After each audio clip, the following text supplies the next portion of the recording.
Hey guys, Shane here. So today we are gonna go over the top 5 college degrees that are actually worth it for you to spend years and years of your life and thousands of dollars so that one day you can actually get that piece of paper that will make your life worth living. And won't be a giant waste of your time that you just hang up on your wall and then never look at again. Now, this is a very controversial topic, and if you ask your family, most of them are probably going to tell you that you have to go to college, because back when they were young, that was the key to success, and they have your best interest in mind. And I mean, can you really blame them? College has been a part of the American dream for decades. But if you look on YouTube, or honestly a lot of different places on the internet, most creators are going to tell you that college is pretty much not worth it. Now, we've all heard the stories about the successful college dropouts turned billionaires and how they would have been even more successful, even faster if they never went to college. And while there may be some truth to this, I do think that this is a little bit misleading. Take Mark Zuckerberg for an example. So if Mark Zuckerberg never went to Harvard, he probably would have never been able to start Facebook. So Facebook started off as a site that only college students could join. You needed an email that ended in .edu that you could only get if you went to college. Plus, let's be realistic here. Not everyone can be a billionaire. And honestly, do you even want to be a billionaire? I mean, these guys work like 120 hours a week. Like, work is all they think about. They're just totally focused on work. They're basically robots that just work all the time. A study by the Journal of Nature Human Behavior showed that basically your happiness doesn't really increase above, depending on what metrics you use, $75,000 to $95,000 a year. But the truth is that many majors today are just complete scams, and you will probably never be able to get to that $75,000 to $95,000 a year mark. And even if it's your passion in life, you would probably be better off just studying it on your own without ever going to college. And there are countless examples out there of people who end up going 6 figures into debt and they can't even find a job. And if you don't believe me, then go ahead and take a trip to your local Starbucks and just ask them what degree they have. And I'm not trying to on baristas, honestly. Like, I've actually talked with many of them, and they're smarter and more educated than I am by a long shot, but they still work as baristas and they make pretty much minimum wage. Because the truth is, only about 25 to 27% of college majors have a job that is actually related to the major that they spent years of their life in order to get. But if you are really smart and you do your research, you can choose a major that is going to be something that is extremely in demand, and it's going to set you up for your whole life. Even if later on you decide to pivot to something else, you will always know that you have a job that you can get in no time. And the majors that I'm going to focus on now are ones that are great right now, and they're also going to be great for many, many years in the future. And if you're trying to figure out what to do with your life right now, like, I don't blame you. I was in your position at one point, and if you really pay attention and watch this video, you're gonna have a really good idea of what direction that you should go. And the reason that I'm making this video is because I honestly wish a few years back that I had someone just like me to tell me the truth. Just give it to me the way that it actually is. Tell me the hard truth, and it would have saved me a lot of time. Now, number 5 on this list is going to be engineering, and this might come as a huge surprise to a lot of you because you probably thought that this was going to be number 1. So what exactly do engineers do? Well, if you look on Google, the official definition is someone who applies the principles of science and mathematics to develop economical solutions to technical problems. Okay, so that was a lot of words, so let me try to kind of simplify this for you. Engineers are basically the middlemen between science and the real world. They have to have a really good understanding of the science behind why things work, and then they basically apply that to the real world in a cost-effective and efficient way. Now, a few examples of engineering degrees that make the most money are going to be obviously petroleum engineering, and then any type of engineering degree that involves software, coding, or technology. And you kind of want to steer clear from some of the other majors like mechanical engineering or civil engineering, unless you have like a big passion for it and you're very, very good at it. Those are a little bit more saturated, and it's a little harder to get a job. Now, some of the cons of being an engineer: it's very, very difficult. Probably one of the hardest majors that you can do. It's heavily science and math based. So you have to be very, very good at math and science. And then another thing, and this could be probably a good or a bad thing, is that it's always changing and you have to basically be able to keep up with the latest developments and technology. So the pros of being an engineer is that it's very difficult. And what does that mean? It means that not a lot of people can do it. And so there's a huge barrier to entry for others who want to try to get into engineering. For this reason, engineering will never become fully saturated, and you'll pretty much have a job for the rest of your life. Now, another pro is, of course, I already mentioned it, it pays very, very well. Not all of the engineering degrees pay six figures right off the bat, but pretty much all of them you can easily work your way up to six figures. It'll just take a few years. Now, another pro is that there is a lot of room for growth, and you can always evolve and expand in your career.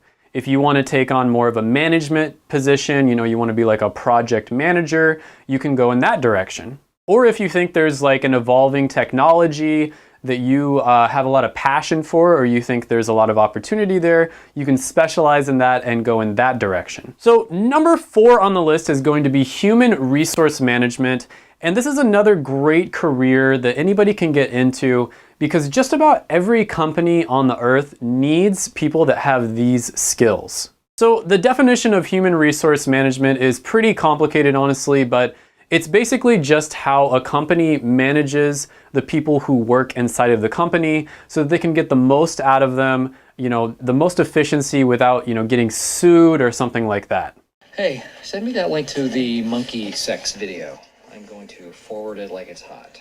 Yes! And more companies are realizing that it's incredibly important to put their employees first, treat their employees well, and that way the employees will, make you more money, they'll be more efficient, they will, treat customers well, and it just turns out to be a really good long-term strategy. And it's important to also note that human resource managers are the ones who do the hiring and the firing, and they're also the ones that make sure that the company doesn't get sued or fined. If I had a gun with 2 bullets and I was in a room with Hitler, Bin Laden, and Toby, I would shoot Toby twice. The thing that makes HR so important is that basically all big businesses in any industry that you go into need HR personnel. And I actually know of several different professionals that ended up pivoting and going into HR because there was such a high demand for HR managers.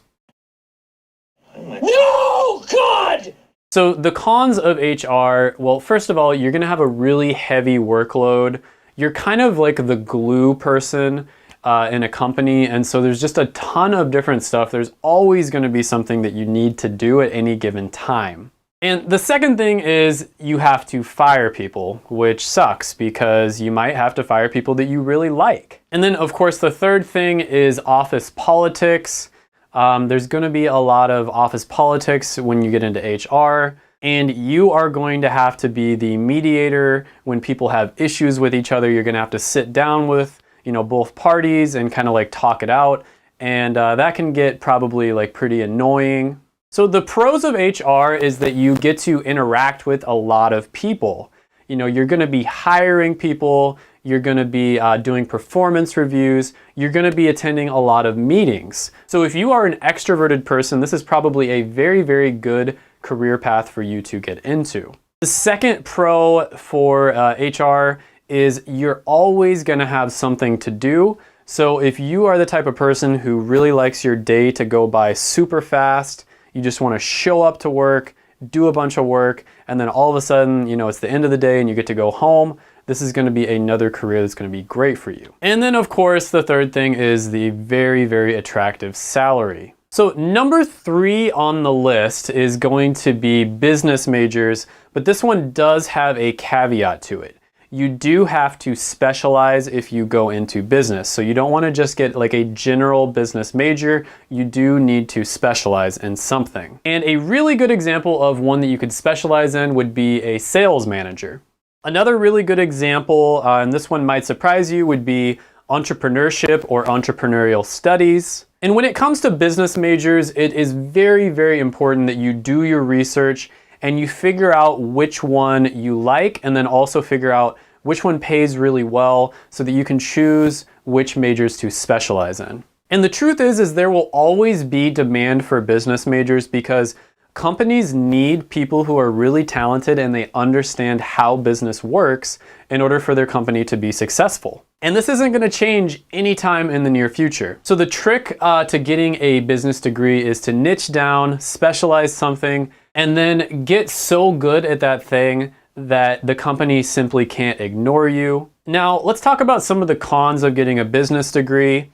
If you're not careful, you might end up in a corporate office job, which can get really, really boring. You know, you'll end up like at a cubicle. If you're lucky, maybe you have your own office, but you'll basically be just like sitting at a desk all day long, and that can get really boring over time. The second thing is a lot of companies have really rigid structures and they don't give you a lot of freedom. So if you're someone who's extremely creative, business major, you can still go into it, but you do have to really do your research and figure out which companies give their employees more creative freedom. Now, another thing about being a business major is this major is notorious when you get hired by companies for having extremely competitive and cutthroat environments. Everybody's going to be going for the job promotion. A lot of people are going to be, want to be leaders on certain projects, and a lot of people are going to want to, take credit when one project goes well,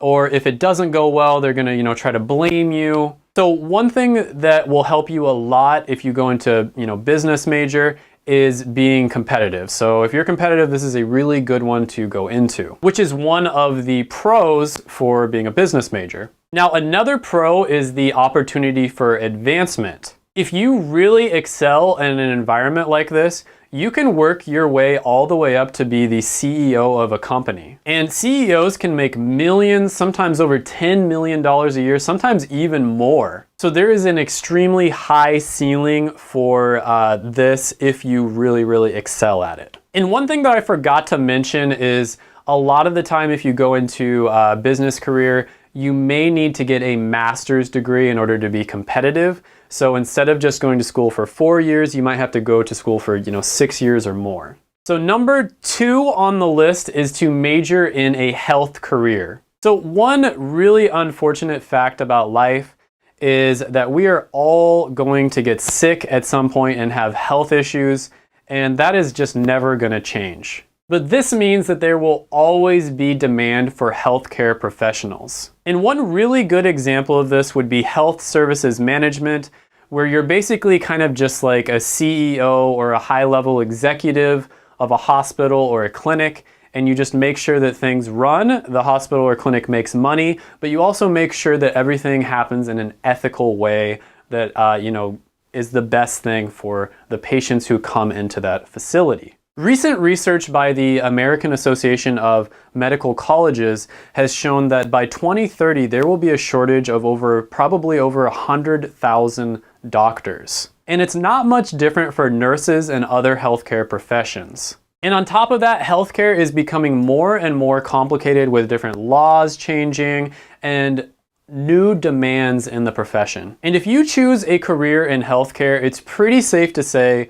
that you will pretty much never go without a job, and you'll be able to live very comfortably pretty much anywhere you want to in the United States. Now, a really good website that you can use to do research on different health careers, because some are better than others, is explorehealthcareers.com. This is actually the website that I used to choose my profession, which is I'm a pharmacist, and it'll give you a really good general overview of different careers that you can look into. So you could maybe make a list of 10 different health careers that you're very interested in, and then go ahead and just, call people who actually work in those careers and then ask them about it. Now, some of the cons of, pursuing a career in health is you are going to get worked really, really hard, because if somebody is sick, you have to take care of them. Even if, you don't want to work those extra hours, it's sort of an ethical dilemma.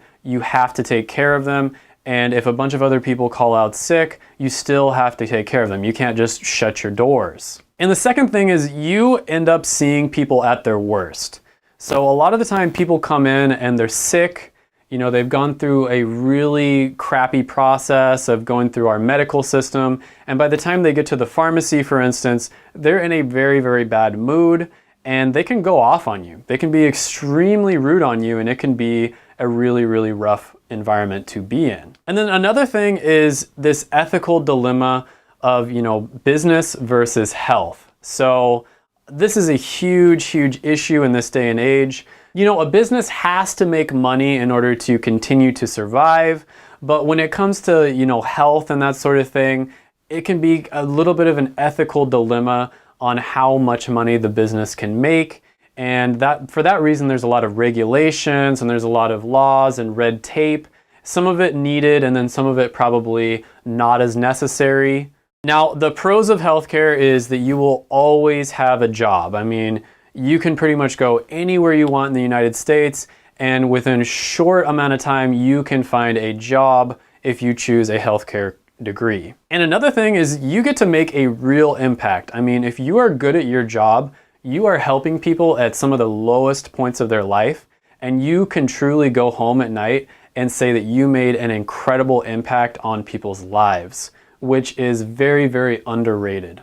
Now, number one on this list is going to be a computer science degree. And an example of a computer science degree would be a software developer. And right now we are entering the age of automation, where more and more we are trying to automate things that we do in our day-to-day life in order to save time. And this is creating a huge demand for people who can create software that can complete time-consuming tasks more efficiently. They took our jobs!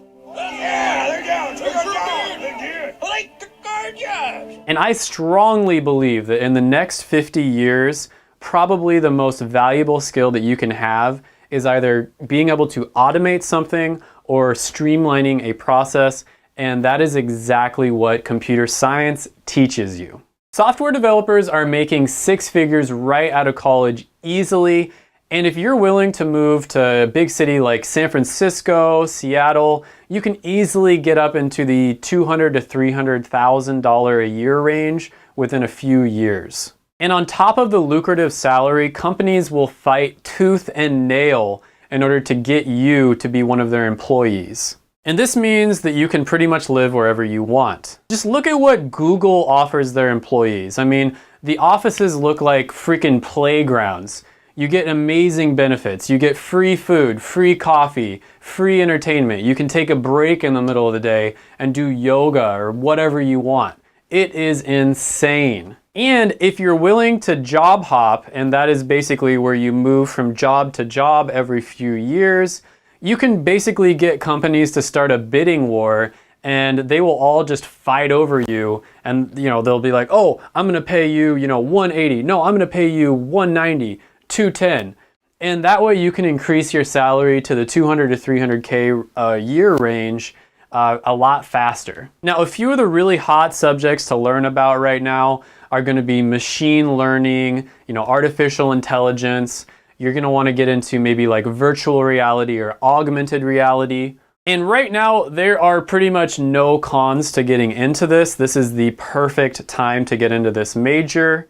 The only cons I can think of is, you do have to spend a lot of time staring at a computer screen, which we already spend a lot of time doing that, right? And then the other thing is if you want to get paid extremely competitively, you will have to live in certain, big tech cities like Seattle, Austin, San Francisco area, Silicon Valley. You probably will want to live in those areas. So this does round out the list, but I do want to mention that there are a few key things, no matter what area you go into, that you need to do your research on. You want to look up the average salary because this is going to tell you what companies are willing to pay for this specific skill set, this specialized knowledge that you go to college in order to get. And the second thing you want to look up is job satisfaction. So if you look up a career and it has really low job satisfaction, that might mean that even though there's a lot of demand for it, there might be regulations or something along those lines that are causing the job to be very, very stressful or unfulfilling for people who go into that career. And then the third thing you want to look up is the job growth demand. So you're basically just going to look up, how many openings there are going to be in the next 10 years versus how many people there are to fill those openings. It's pretty obvious. And obviously, if there's going to be a lot more openings than people to fill those openings, there are going to be incredible opportunities for you and there won't be much competition. And then of course, the fourth thing to look at is, are you interested? So you want to pick something that you're interested in, pick something that you're passionate about. You don't want to just pick something that makes the most money. That is not going to lead to a fulfilling life. And you'll actually probably end up making more money if you pick something that you do like and do have a passion for, because you're going to get a lot better at it. And so a good idea would be to make like a list of 10 different careers. This is what I did that fit these 4 criteria. And then what you want to do after you make that list is you want to contact and reach out to people who actually work in those careers. You can do something as simple as just calling them on the phone, going up to the business and speaking with them. And then you can also ask them to shadow, which is where you basically go and just kind of hang out with them for the day just to see what they do on a day-to-day basis. And then based off of that, you'll see what the job is really like and if that's something that you want to do, for 10 years or longer in your future. Okay, so I really hope that you enjoyed this video. I work really hard on these videos. They take a long time to make. And if you made it this far in the video, please like, subscribe, smash the like button, smash the subscribe button, and then also comment down below. Let me know what you think. Tell me if there's some degrees that I missed out on. Tell me if I should have put number 5 as number 1 or whatever you believe to be true. And if you're a Starbucks barista and you're super mad at me for making this video, comment that down below too. And until next time, bye for now.